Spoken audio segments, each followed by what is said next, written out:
Amy, and this is A-Star Reads, and we're doing a Sunday sum up. I wasn't sure if I was gonna be able to do one this week because it's really crazy with school and we're coming into midterm. So next week, I don't know if I'm gonna have one, but I wanted to give you guys an update because I actually finished 2 books this past week and wasn't expecting that, but I did. Let's get to those, but before we do, look at my cute little lights. I think they're so cute. I'll show you a little video here. They're little pumpkin lights. I got them at Joann's, and I'm trying to add little bits of ambiance here and there to kind of get myself in the mood because there's not much else that I've been able to do fall-wise yet. So kind of bummed about that. We're gonna be talking about The Mysteries of Udolpho by Anne Radcliffe and Northanger Abbey by Jane Austen. And I kind of want to talk about them simultaneously. And the reason is because I picked up this book because I was reading Northanger Abbey. So when I originally decided to do the Down Memory Jane read-along and read a whole bunch of Jane Austen this year, Beth Ann Berninga Sokolar actually talked about this book called The Secret Radical about Jane Austen by Helena Kelly. And it talks a little bit more about Helena Kelly's research on Jane Austen and then a bit more speculation as to what she thought her life was like based on reading the stories and kind of trying to pull information out of these stories that gave her more information about who Jane Austen was, the kind of people that she had in her life during the period that she was alive, and what influences in her actual life she used to influence her stories. So I found this to be a very interesting book. I haven't finished it. I've read parts of it, and I do want to finish it at some point, but I'm kind of waiting until I finish all the Jane Austen books. So one of the parts that I actually did read in this book, though, was about Northanger Abbey. Kelly was talking quite a bit how Northanger Abbey was influenced by The Mysteries of Udolpho, which is very obvious once you read Northanger Abbey because a lot of the character names from Mysteries of Udolpho are in it. So there's a really, really heavy influence. And what I think of Northanger Abbey as is like a satirical fan fiction of The Mysteries of Udolpho. So I was talking to Naomi from Naomi's Bookshelf yesterday, and she was telling me, because I didn't really know the history as well, she was telling me that Northanger Abbey was one of Jane Austen's first books that she wrote when she was much younger. It was never published. She tried to get it published as this book called Suzanne, not to be confused with her Lady Suzanne, which is what I confused it with. Suzanne was the name at first for Northanger Abbey, then it changed to Catherine, which is the name of the main character. And then finally when it was, I'm holding up Mysteries of Udolpho, but I mean Northanger Abbey. When it finally was published as Northanger Abbey, after she had died, they had changed it to that name. So knowing that, it was interesting because I really liked the freedom that I felt Jane Austen had in writing Northanger Abbey. There was so much of her social commentary that was very biting in the story. It was very much more vocal, whereas later when you read her other books, she's a little more subtle and she doesn't quite put all her opinions out there obviously for you. You can find them, but you don't really know what they are blatantly. You know, a lot of people think her books are just romances.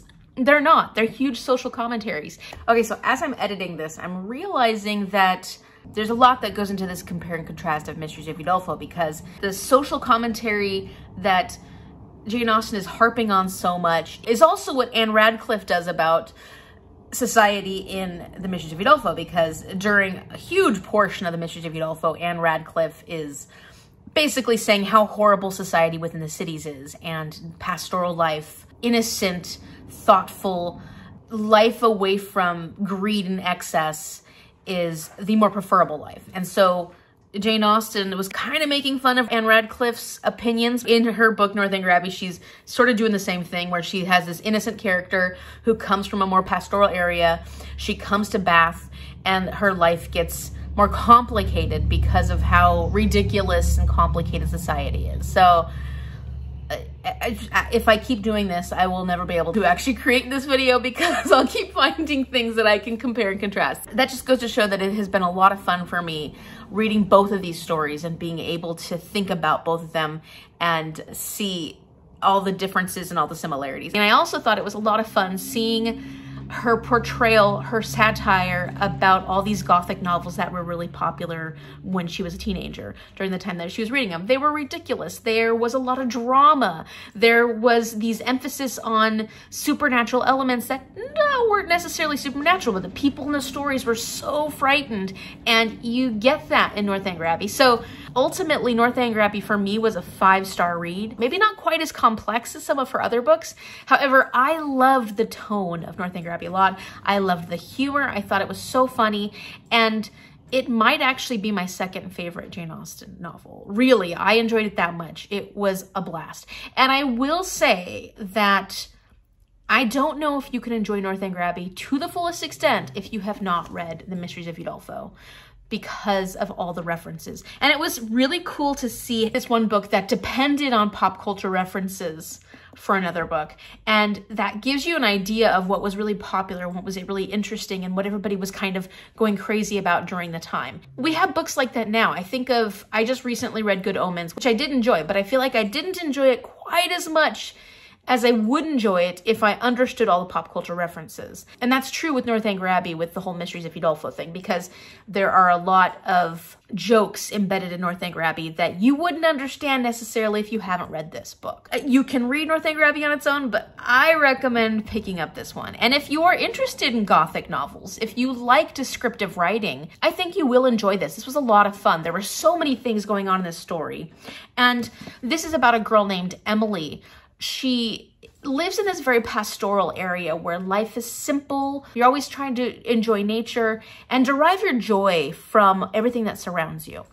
And her father has taught her this, and she's really close to her parents, but unfortunately at the very beginning of the story, both her parents die. She ends up going into the wardship of her aunt, who's the exact opposite of her father. And it's a real difficult change for Emily because she's lived this wonderful life away from the city, away from excess, away from greed, away from social standards.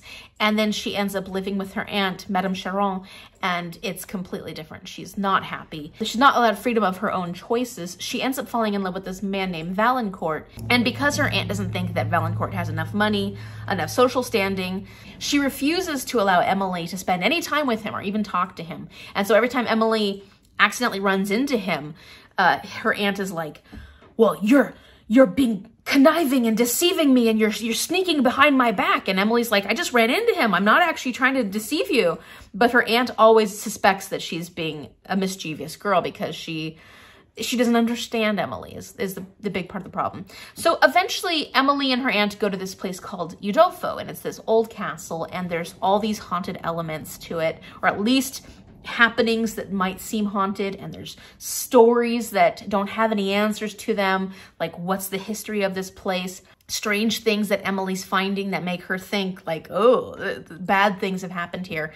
And in the story, a lot of bad things do happen to Emily, and in her situation, there are bad people around her. It's fun to see how much she attributes to these supernatural elements, and that really gives it an atmosphere. So the whole Gothic element to this is, for one, it's very, very descriptive. Like, this book was 670 something pages. If it had been in normal writing size, like these are really teeny letters, if it had been normal writing size, this would have been upwards of 900 pages. Like, this is a very dense book, and the description is in every page. Like, you have so much atmosphere here. I felt like it is not the kind of book you can read fast, but you can really just sit back and get into a mood with this book. And there are so many different scenes that are eerie and very atmospheric and make you feel like, oh, this is kind of creepy. I never felt scared of this. And what was funny about Northanger Abbey was two of the characters were commenting how scared they were while reading Mysteries of Udolpho. And granted, you know, we're a bit desensitized nowadays to what might have been considered scary back then. So like when I read this, I get the vibes, but I don't necessarily consider it scary. Like, I wouldn't go, oh, this was so scary. I was frightened the whole time. The situations, I'm scared for Emily because she gets put into some really rotten situations with some really awful people. And that's basically what Mysteries of Udolpho is about. There's so much more to it. There are so many stories within this book. I mean, like, one story, but so many elements to it in different places, not just Udolpho, but other castles and other chateaus and stuff. I actually didn't love how neatly this tied up in the end. All these stories came together so that it just was the perfect moment, and somehow this all involved Emily. Like, to me, it seemed impossible. And so it's not very realistic. Emily in this book goes from France to Italy. She goes two completely different countries. How could this one girl have all these stories related to her? It just didn't make any sense to me. But I still enjoyed it, and I still like what happened. It was like, really? Yeah, it's a little too perfect. So anyways, it was fun. And if you are looking for a book that will put you in a mood, and I mean atmospheric mood, then you might enjoy this. It is very dense though, and it is not for everyone. It's a very heavy Gothic novel, and it's so much description that if that's something that really turns you off, I just want to warn you that not everybody likes this book. It got a pretty low rating on like Goodreads. My buddy read this with Sandy and with Beth Ann, and so far it seems like they're both really enjoying it. I know Sandy already finished it and she did enjoy it. So there is an audience for this, but it's not everyone. Like, not everyone's going to enjoy this. As far as Northanger Abbey goes, and I said I gave that 5 stars. And that one is about a girl named Catherine. She's from this countryside, kind of like Emily. She's very innocent, very naive, and she goes to Bath and she starts meeting people. She finds herself interested in Mr. Tilney, this guy that is you know, she thinks he's cute, and she's very interested in him. He's kind of a strange character. It's fun to hear the things he says to her in the beginning when he first meets her. You're like, huh, this guy's quirky, which I actually really thought was fun. I liked his quirky personality. She makes friends while she's there. You've got a bit of that like mean girl trope with Isabella, who becomes one of her friends. And Isabella, to me, is the young version of Mrs. Bennet from Pride and Prejudice. So if you know Mrs. Bennet, you know how annoying she is, you know all the little weird quirks of her personality. To me, that's Isabella. Like, that is Isabella to a T. I'm like, oh my gosh, it's the same person, just this is who she grows up to be. I did enjoy all that, and it was interesting to see how Catherine was a lot more practical in the beginning of the story, but then when she eventually goes to Northanger Abbey, all of a sudden she is heavily influenced by the Gothic novels she's been reading, and her behavior becomes very interesting because she's looking for scary things within Northanger Abbey. She's creating all these wonderful stories about this place, and there's a satire there. There's a satire about Gothic novels, and I don't want to give anything really away, but you have to think about it as this girl being absolutely ridiculous because of what she's been influenced by. So ultimately, I enjoyed reading both of these, and it was kind of fun to be able to finish Northanger Abbey out at the end of the time I was finishing out the Mysteries of Udolpho. So I got to really like enjoy that because I had read this.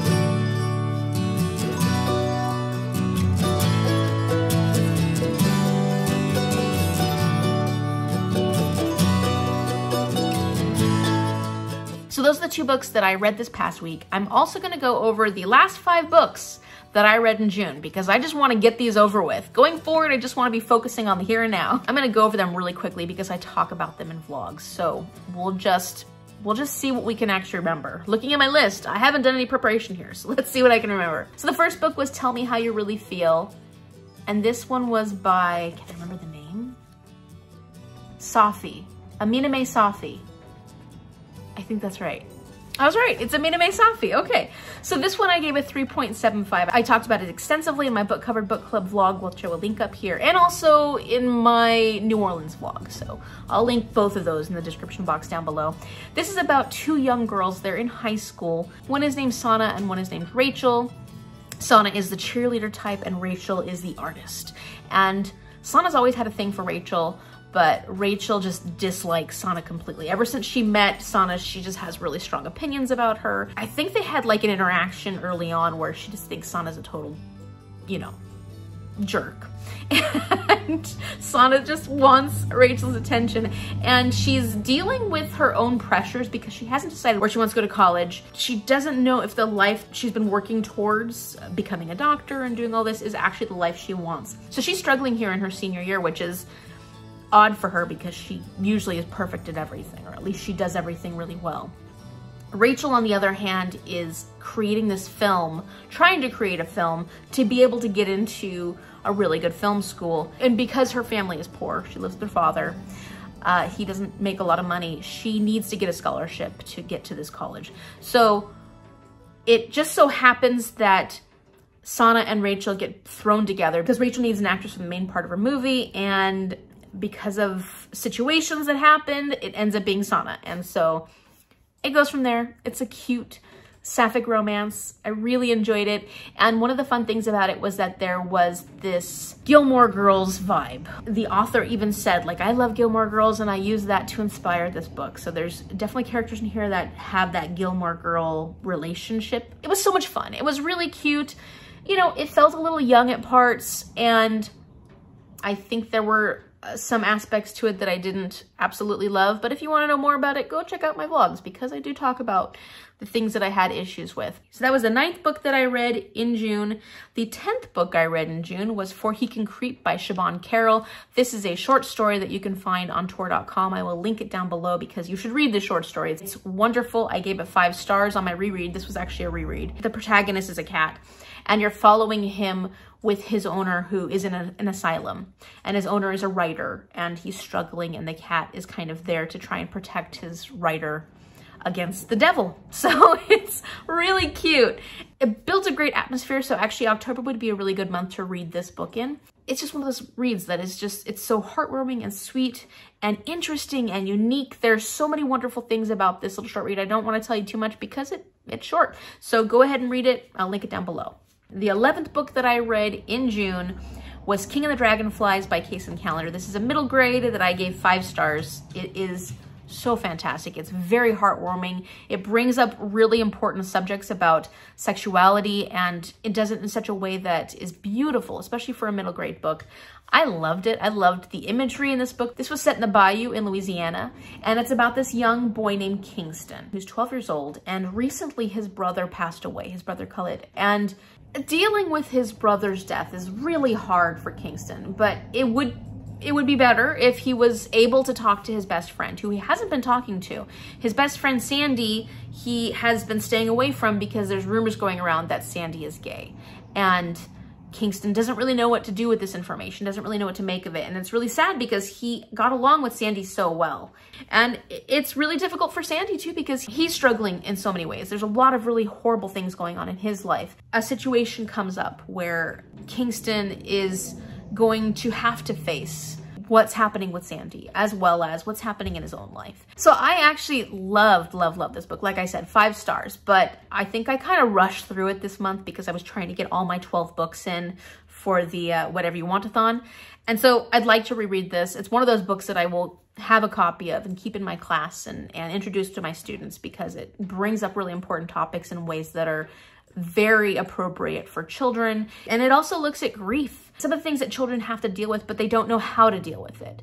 And so this is a good way to kind of bring up those topics and help children work through it, I think. All right, so the 12th book that I read in June. June was a good reading month. The 5th Season by N.K. Jemisin. I talk about this book so much in a live show discussion with Liz, which I will link here. It's on her channel. I think we go into spoilers right away, but I did talk about this book in other vlogs. So I will try and link everything I can down below, because it's hard to, this book is hard to describe. It's a sci-fi fantasy.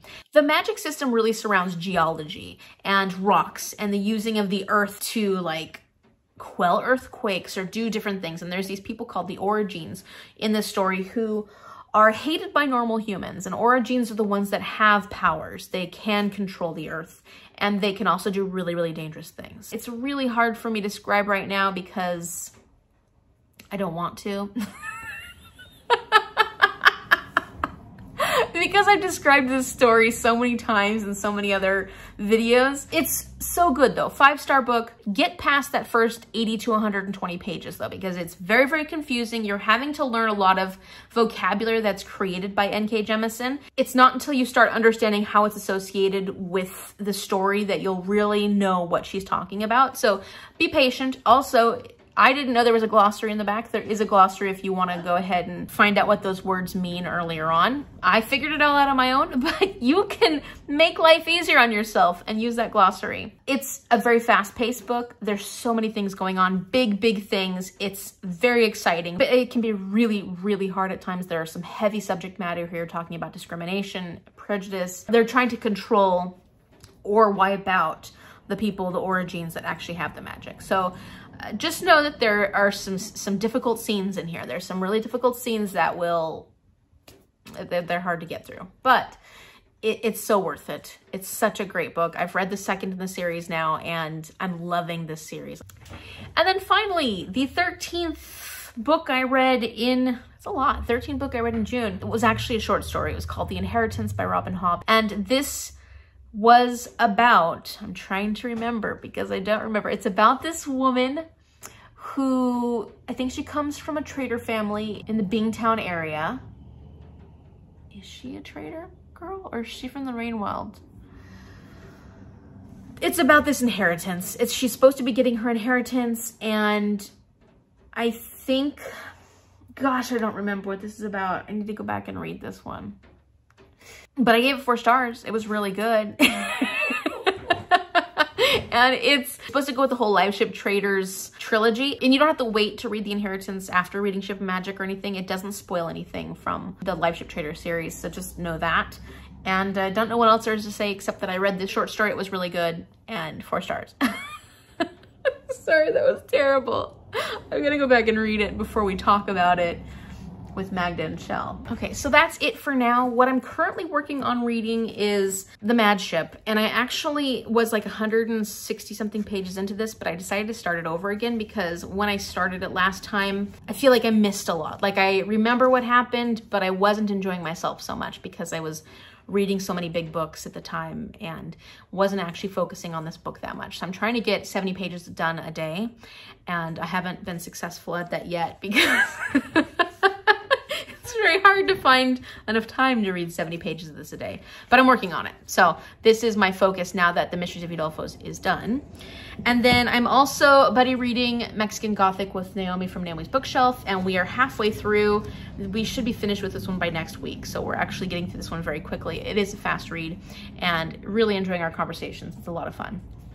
Then I also started The Lightning Thief by Rick Riordan, and I'm just barely into this one. I haven't been able to read that much, but it's very big writing. You know, it's middle grade, so it'll be a quick read. And then I'm listening to The Golden Compass. We'd actually listened to like 3/4 of it several months ago, quite a few months ago, and we were buddy reading this with Shell and Nathaniel. I say we, meaning Mom, Shell, Nathaniel, and I were all buddy reading it together.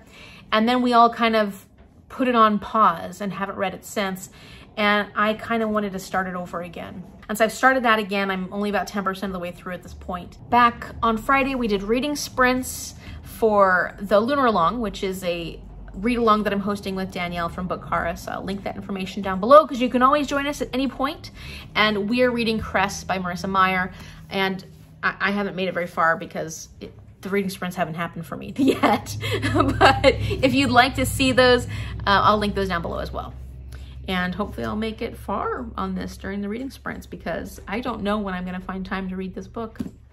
And I have to because it's a read-along. So that's where everything is at as far as my reading goes. It's a very rainy weekend, so I am hoping to stay in, stay cozy, read a little bit, but do tons of homework because, like I said, we're coming up on midterms. It's gonna be busy. So if you like this video, give it a thumbs up and subscribe so you can see more videos like this. I'm working on a vlog that should hopefully come up soon, but it's like 1 hour and 40 minutes, so I've got a lot of editing to do. Next week, we can only hope, next week. Thank you so much for watching, and I will see you later.